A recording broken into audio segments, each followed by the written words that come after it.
అందరికీ నమస్కారం అండి. శైలజ వినిపించే కథల ఛానల్కు స్వాగతం. ఈరోజు మనం బి రఘురామరాజు గారు రచించిన పండితుడి సలహా అనే కథను విందాం. ఈ కథ మే 2011 చందమామలో ప్రచురింపబడింది. పూర్వం కన్యాకుబ్జంలో పుష్యమిత్రుడనే మహాకవి ఉండేవాడు. ఆయన నిరుపేద. ఆయన కవిత్వం చదివిన శ్రీభట్టు అనే పండితుడు, పుష్యమిత్ర, ఇంత మంచి కవిత్వం రాజుగారు వింటే నీకు పేదరికం లేకుండా చేస్తాడు. వెంటనే వెళ్ళి రాజుగారి దర్శనం చేసుకో అని సలహా ఇచ్చాడు. పుష్యమిత్రుడు రాజు దర్శనం చేసుకుని తను రాసిన కవిత్వం వినిపించాడు.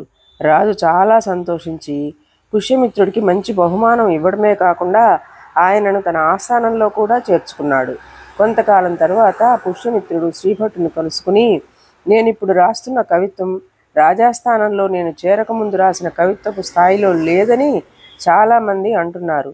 నాకు కూడా అది నిజమేననిపిస్తున్నది. కారణం ఏమై ఉంటుందంటారు అని అడిగాడు.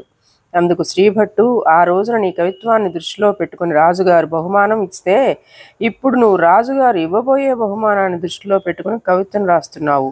ఈ ధోరణి మార్చుకుంటే నువ్వు ఈనాడు మంచి కవిత్వం రాయగలవు అని చెప్పాడు. పండితుడు అన్న మాటల్లోని అంతరార్థం గ్రహించిన పుష్యమిత్రుడు రాజుగారు ఎలాంటి బహుమానం ఇవ్వబోతాడన్న ఆలోచన మానుకుని తన పూర్వపు పద్ధతిలో కవిత్వం రాస్తూ మంచి కవిగా ప్రసిద్ధమయ్యాడు. ఇదండి కథ. ఈ కథ మీకు నచ్చినట్లయితే లైక్ చేయండి, షేర్ చేయండి, కామెంట్ చేయండి, సబ్స్క్రైబ్ చేసుకొని నన్ను ఎంకరేజ్ చేయండి. నమస్కారం అండి.